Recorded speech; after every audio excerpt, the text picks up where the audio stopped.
क्या आपने कभी गौर किया है कि कुछ शब्द मन को तुरंत शांत कर देते हैं, जबकि कुछ शब्द भीतर अजीब सी ऊर्जा जगा देते हैं?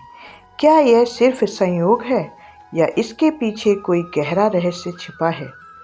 प्राचीन समय से मंत्रों और विशेष ध्वनियों का उपयोग किया जाता रहा है, लेकिन बहुत कम लोग जानते हैं कि ये सिर्फ आस्था का विषय नहीं है। इन ध्वनियों के पीछे एक सूक्ष्म विज्ञान है, जहाँ शब्द कंपन बन जाते हैं और कंपन ऊर्जा में बदलकर हमारे मन, शरीर और जीवन को प्रभावित करते हैं। आज के इस वीडियो में हम इसी रहस्य को सरल भाषा में समझेंगे और जानेंगे कि आखिर मंत्रों को इतना शक्तिशाली क्यों माना जाता है। बहुत से लोग मानते हैं कि मंत्रों की शक्ति सिर्फ आस्था पर निर्भर होती है, लेकिन इसके पीछे एक गहरी और व्यवस्थित समझ छुपी हुई है।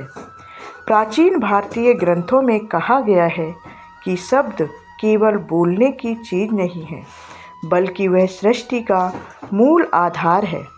वेदों में शब्द को ब्रह्मा कहा गया है, जिसका अर्थ है कि हर वस्तु, हर ऊर्जा और हर विचार एक खास कंपन के साथ मौजूद है।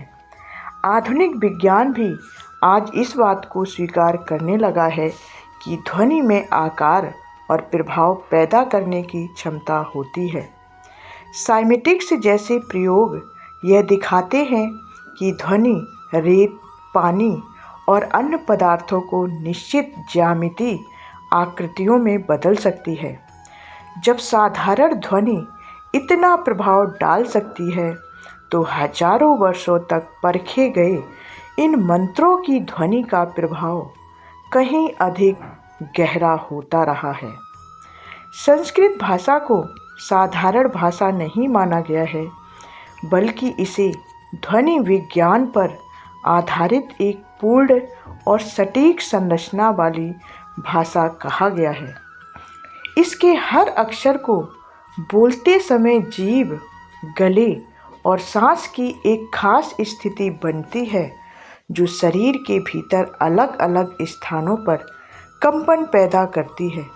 उदाहरण के लिए, ओम का उच्चारण करते समय उसकी ध्वनि छाती, गले और मस्तिष्क तक अलग अलग स्तर पर असर डालती है।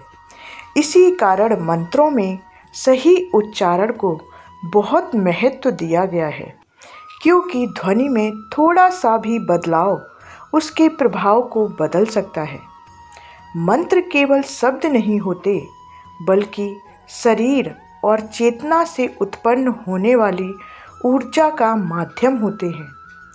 मंत्रों में कुछ विशेष ध्वनियाँ होती हैं, जिन्हें बीज मंत्र कहा जाता है।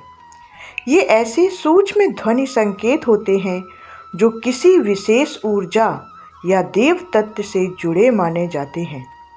प्राचीन ऋषियों का विश्वास था कि देवता किसी भौतिक रूप से अधिक एक खास ऊर्जा या कंपन का स्वरूप होते हैं। जब कोई व्यक्ति श्रद्धा और सही विधि से मंत्र जाप करता है, तो धीरे धीरे उसका मन और वह मंत्र एक ही लय में आने लगता है। इस अवस्था को मंत्र सिद्धि कहा गया है, जहाँ मंत्र साधक के भीतर गहराई से काम करने लगता है। इतिहास और परंपरा में ऐसे अनेक प्रसंग मिलते हैं, जहाँ मंत्र जाप से मानसिक शांति, रोगों में राहत और जीवन की परिस्थितियों में सकारात्मक परिवर्तन आए हैं। यह भी समझना जरूरी है कि मंत्र अपने आप में ही सब कुछ नहीं करते। मंत्र का प्रभाव व्यक्ति की मानसिक स्थिति, भावना और उद्देश्य पर भी निर्भर करता है। जब मन शांत होता है और भावना शुद्ध होती है, तब मंत्र की ध्वनि अधिक प्रभावी हो जाती है। आधुनिक शोध में यह मानते हैं कि केंद्रित मन और ध्वनि की फ्रीक्वेंसी मिलकर मस्तिष्क को गहरी ध्यान अवस्था में ले जाती है।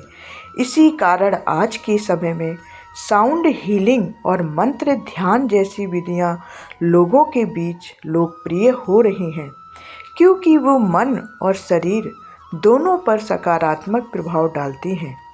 आज के जीवन में इन प्राचीन ध्वनि सिद्धांतों को अपनाने के लिए बहुत कठिन साधना की आवश्यकता नहीं है। साधारण रूप से रोज कुछ समय शांत मन से ओम या गायत्री मंत्र का जाप किया जा सकता है। इसमें जल्दबाजी या तुरंत परिणाम की अपेक्षा नहीं करनी चाहिए, क्योंकि मंत्र का प्रभाव धीरे धीरे और गहराई से काम करता है। मंत्र कोई जादू नहीं है, बल्कि आत्मा और चेतना से जुड़ी एक सूक्ष्म प्रक्रिया है। जब इसे समझ, धैर्य और सम्मान के साथ अपनाया जाता है, तो यह जीवन में अदृश्य लेकिन स्थायी सकारात्मक बदलाव लाने की क्षमता रखता है। तो जब आप अगली बार आप कोई मंत्र या पवित्र शब्द बोलें, तो याद रखें कि आप सिर्फ आवाज़ नहीं निकाल रहे, बल्कि अपने भीतर और आसपास की ऊर्जा को स्पर्श कर रहे हैं। शब्दों की यह शक्ति दिखती नहीं, लेकिन उसका प्रभाव जीवन के हर स्तर पर महसूस किया जा सकता है। अगर यह जानकारी आपके सोचने के तरीकों को थोड़ा भी बदल पाई हो, तो इसे आगे ज़रूर साझा करें, क्योंकि शब्द साधारण नहीं होते और सही समझ के साथ बोले गए मंत्र जीवन की दिशा तक बदलने की क्षमता रखते हैं।